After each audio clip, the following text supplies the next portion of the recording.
4가지 원칙을 지킨다면 단기적인 주가 변동에 휘둘리지 않고 장기적으로 안정적인 수익을 추구할 수 있을 것이라고 확신합니다.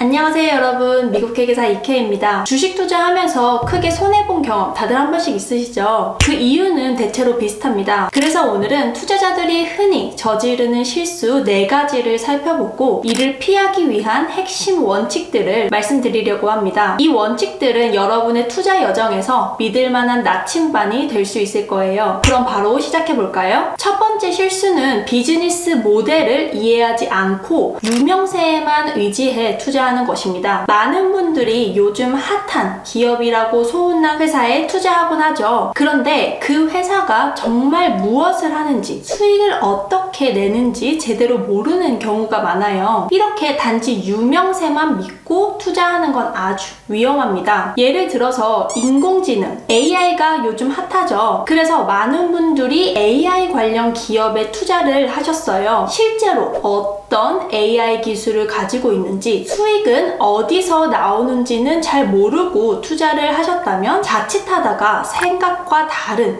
사업을 하는 회사거나 적자를 내고 있는 회사에 돈을 넣게 될 수도 있어요. 여기서 위워크라는 기업에 대한 이야기를 한번 해볼게요. 위워크는 공유 오피스로 빠르게 성장한 미국 기업이에요. 스타트업이나 중소기업이 선호하는 유연한 사무 공간을 제공해서 아주 주목을 받았습니다. 많은 투자자들이 이게 바로 기회다 하면서 투자를 했죠. 그런데 큰 문제가 있었어요. 위워크의 비즈니스 모델이 장기 임대로 건물을 빌려놓고 그걸 단기 계약으로 다른 사람에게 빌려주는 방식이었습니다. 시장 상황이 조금만 안 좋아져도 바로 위험해지는 구조였던 거죠. 그리고 또 코로나가 터지면서 많은 지점이 타격을 받았습니다. 특히 고금리 시대로 접어들면서 회사는 이자와 임차료 등 고정 비용의 부담이 커졌고 결국 경영 위기를 맞고 파산하게 되었습니다. 이러한 위워크의 사례가 주는 교훈은 아주 간단합니다. 모르는 것에는 투자하지 말라. 이거죠. 단순히 유명하고 혁신적이라는 이유만으로는 부족합니다. 그 회사가 지속 가능한 비즈니스 모델을 가지고 있는지, 그리고 수익을 꾸준히 낼 수 있는지를 꼭 살펴봐야 합니다. 이런 식으로 회사가 돈을 어떻게 버는지, 여러분이 이해하고 신뢰할 수 있는 비즈니스인지 여러분이 투자할 때마다 꼭 한 번 더 생각해 보시길 바랍니다. 이 원칙만 잘 지키셔도 투자 실패 확률을 훨씬 줄일 수 있습니다. 두 번째 실수는 감정에 휩쓸려 투자를 하는 것입니다. 많은 분들이 FOMO라는 말 들어보셨을 거예요. Fear of missing out. 놓치고 싶지 않다라는 두려움을 뜻합니다. 주변에서 누군가가 엄청난 수익을 냈다는 소식을 들었을 때 여러분은 어떻게 반응하시나요? 나도 이 기회를 놓칠 수 없다 라는 생각에 급히 주식을 사게 되는 경우가 많죠. 가격이 급등하는 주식에 정신없이 뛰어들게 되는 그런 상황이 많은데, 이런 감정적인 투자는 결과는 대부분 좋지 않아요. 반대로 어떤 회사가 잠깐 악재에 휘둘려서 주가가 떨어졌을 때 손실이 두려워서 급하게 주식을 팔아버리기도 합니다. 그런데 그 회사가 다시 회복하고 주가가 올라가면 그때 가서 후회하게 되죠. 이런 감정적인 판단 정말 위험합니다. 단기적인 시장 변동에 휘둘려서는 좋은 결과를 기대하기 힘듭니다. 그래서 오늘 제가 여러분께 드리고 싶은 두 번째 원칙은 바로 사실에 기반한 투자입니다. 그러면 사실에 기반한 투자란 무엇일까요? 바로 재무제표를 기반으로 투자를 하는 거예요. 감정에 휘둘리기 전에 차분히 기업의 재무제표를 분석하는 겁니다. 투자를 할 때 순간적인 유행이나 감정에 휘둘리기 쉬운 순간들이 많습니다. 하지만 투자에서 성공하려면 감정적인 판단은 배제하고 객관적인 자료를 바탕으로 결정을 내려야 합니다. 그 자료가 바로 재무제표인 거죠. 그럼 재무제표를 통해서 기업을 어떻게 분석할 수 있는지, 어떤 지표들이 중요한지 하나씩 살펴보겠습니다. 이제부터는 주식 투자를 할 때 재무제표를 읽는 눈이 생기실 거예요. 그럼 시작해볼까요? 우리가 처음 살펴볼 건 매출과 영업이익입니다. 많은 사람들이 매출이 증가하면 회사가 성장한다고 생각하지만 매출만으로는 진정한 이익을 내고 있는지는 알기 어렵습니다. 중요한 건 바로 영업이익이에요. 영업이익은 회사가 실제로 사업 활동 활동을 통해 벌어들인 이익을 의미합니다. 이게 바로 회사의 핵심 역량을 나타내게 돼요. 예를 들어서 어떤 회사가 매출을 올리기 위해서 마케팅에 많은 비용을 쓴다고 생각해 봅시다. 이럴 경우에 매출은 늘지만 영업이익은 줄어들 수가 있어요. 과도한 마케팅 비용이 결국 이익을 갉아먹게 되는 겁니다. 그래서 중요한 건 매출만 보는 게 아니라 영업이익도 함께 성장하고 있는지 확인을 하는 것입니다. 매출은 늘지만 영업이익이 줄어들고 있다면 비용 구조나 자원 배분에서 문제가 있을 가능성이 큽니다. 따라서 매출과 영업이익률을 함께 보면 그 회사가 진정으로 경쟁력을 갖추고 있는지 알 수 있습니다. 다음은 운전자본입니다. 운전자본은 회사가 일상적인 운영에 필요한 자산과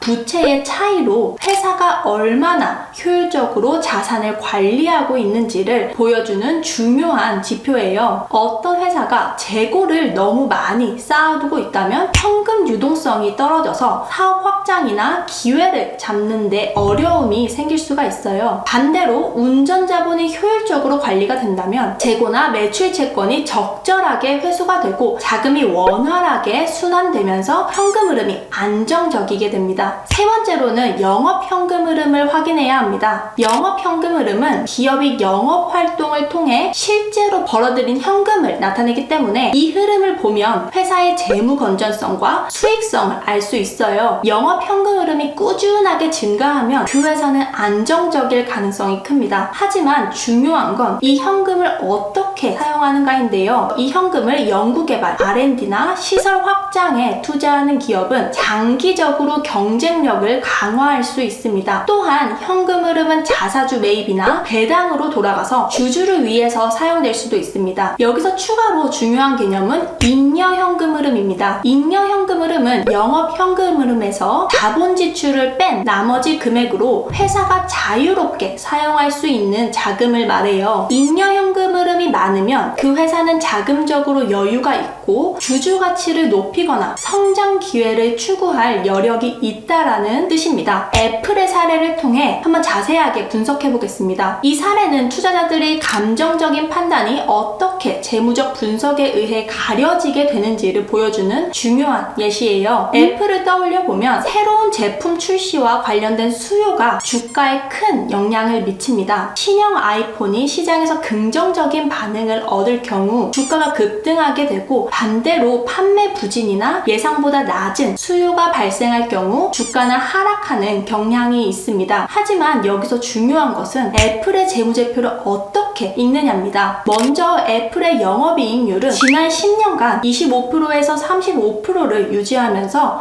경쟁사들과 비교해도 매우 높은 수치를 자랑했어요. 애플은 브랜드 가치와 꾸준한 사업 성장 덕분에 높은 이익률을 기록하고 있습니다. 그리고 애플은 운전자본 효율성을 극대화하기 위해 다양한 전략을 사용하고 있습니다. 그 비결 중 하나는 바로 저스트-인-타임 시스템이에요. 이 시스템은 필요한 만큼 재고를 준비해서 과잉 재고를 피하고 그만큼 재고 비용도 최소화하는 방법입니다. 그래서 애플은 자금을 더욱 효율적으로 운영할 수가 있어요. 대부분 현금이나 카드 결제로 제품을 팔아서 매출 채권을 최대한 줄입니다. 이렇게 매출이 빠르게 결제가 되면 현금이 묶이지 않고 다른 투자나 운영에 필요한 자금을 더 빨리 확보할 수 있겠죠. 애플은 매입 채무 관리도 잘합니다. 애플은 공급업체와 협상을 해서 지불 기간을 최대한 늦추고 현금을 더 오래 보유할 수 있게 합니다. 이러한 전략을 통해서 애플은 운전 자본을 효율적으로 관리하면서 재정적 안정성을 유지하고 있습니다. 애플은 굉장히 강력한 영업 현금 흐름을 가지고 있어요. 그래서 자산을 효율적으로 활용하면서도 필요한 자금을 충분하게 확보할 수 있습니다. 이렇게 확보된 현금을 어떻게 쓸까요? 기술 개발이나 시장 확장에 재투자하고 또 주주 가치를 높이는 활동에 활용을 합니다. 원활한 현금 흐름 덕분에 애플은 외부에서 자금을 빌리거나 대출을 받을 필요성이 적겠죠. 다시 말해서 애플은 자체 자금으로 굴러가는 시스템이라고 볼 수가 있습니다. 이런 재정적 안정성을 제대로 분석하고 이해한 장기 투자자들은 애플이 일시적인 판매 부진을 넘어서는 근본적인 경쟁력을 가지고 있음을 알 수 있겠죠. 이렇게 감정적인 판단에 의한 단기적 투자 대신 철저한 재무 분석을 통해 실제 실질적인 기업 가치를 평가하는 것이 진정한 투자 성공으로 이어진다는 점을 F를 통해서 명확하게 알 수 있습니다. 세 번째 실수는 약한 경쟁력을 가진 기업에 투자하는 것입니다. 경쟁력이 없는 기업은 언제든지 시장에서 도태될 수밖에 없다는 거예요. 그럼 반대로 강력한 경쟁력을 가진 기업은 시장에서 독보적인 위치를 차지하게 됩니다. 그렇다면 어떻게 강한 경쟁력을 가진 기업을 찾을 수 있을까요? 첫 번째는 브랜드가 강력한 기업입니다. 예를 들어서 코카콜라가 있습니다. 코카콜라는 브랜드만으로도 소비자들이 계속 구매하게 만들어요. 아무리 좋은 음료가 많아도 코카콜라는 그 브랜드의 힘으로 소비자를 끌어들입니다. 두 번째는 비용 구조가 뛰어난 기업입니다. 예를 들어서 월마트가 있습니다. 월마트는 비용을 확 줄여서 가격 경쟁력을 확보하고 그 덕분에 다른 경쟁자들보다 우위를 점할 수가 있습니다. 세 번째는 사용자가 바꾸기 힘든 플랫폼을 가진 기업입니다. 대표적인 예시로 마이크로소프트 기업이 있습니다. 마이크로소프트는 한 번 사용하면 다른 걸로 바꾸기 어려운 특성이 있잖아요. 이렇게 되면 자연스럽게 사용자들이 계속 그 플랫폼을 이용하게 되는 거죠. 그래서 투자의 핵심은 바로 누구도 넘볼 수 없는 강력한 경쟁력을 가진 기업에 투자하는 것입니다. 아까 살펴봤듯이 경쟁력을 평가하는 기준은 굉장히 다양합니다. 대표적으로 브랜드 가치, 특허, 저비용 구조, 높은 전환 비용이 있습니다. 이 중 하나라도 갖춘 기업은 경쟁자가 쉽게 따라올 수가 없어요. 그래서 이런 기업에 투자를 한다면 시장 변동에도 꾸준한 성과를 기대할 수 있는 겁니다. 네 번째 실수는 경영진의 능력을 제대로 평가하지 않는 것입니다. 이건 정말 많은 투자자들이 간과하는 부분이에요. 기업이 잘 성장하려면 경영진이 얼마나 뛰어난지가 정말 중요합니다. 경영진이 어떻게 자본을 배분하고 성장 전략을 이끌어가는지에 따라 기업의 가치가 달라진다고 할 수 있어요. 그러면 어떻게 경영진의 능력을 평가할 수 있을까요? 첫 번째 포인트는 바로 ROE, 자기자본 이익률과 ROA, 총자산 이익률입니다. 이 두 가지 지표를 보면 경영진이 자본을 얼마나 잘 활용하고 있는지를 알 수 있습니다. ROE가 높으면 경영진이 주주자본을 잘 활용하고 있다는 뜻이에요. 그리고 ROA가 높으면 기업이 보유한 자산을 효율적으로 활용하고 있다는 의미겠죠. 이 두 지표는 경영진이 얼마나 자원을 잘 관리하는지를 보여주는 좋은 지표입니다. 계속해서 이 숫자들을 모니터링하면서 경영진이 얼마나 유능한지를 확인할 수 있습니다. 두 번째로 영업현금 흐름 대비 차입금의 비율도 중요한 포인트입니다. 차입금 비율이 너무 높으면 그 기업은 시장 변동성에 취약할 수가 있고 불안정한 성장을 할 가능성이 큽니다. 반대로 차입금 비율이 낮은 기업은 경영진이 위험을 잘 관리하고 있다는 뜻입니다. 그래서 장기적인 안정성을 기대할 수가 있어요. 자, 오늘의 결론을 한번 정리해 볼까요? 첫 번째, 비즈니스 모델을 이해한 기업에 투자해라. 두 번째, 감정이 아닌 사실, 즉 재무제표에 기반한 투자를 해라. 세 번째, 강력한 경쟁력을 가진 기업에 투자해라. 네 번째, 유능한 경영진을 가진 기업에 투자를 해라. 이 네 가지 원칙을 지킨다면 단기적인 주가 변동에 휘둘리지 않고 장기적으로 안정적인 수익을 추구할 수 있을 것이라고 확신합니다. 이번 영상이 여러분의 성공적인 투자를 위한 도움이 되었기를 바랍니다. 저는 다음 영상에서 또 유익한 내용으로 찾아뵙도록 하겠습니다. 오늘 영상이 도움되셨다면 구독과 좋아요 부탁드립니다. 감사합니다.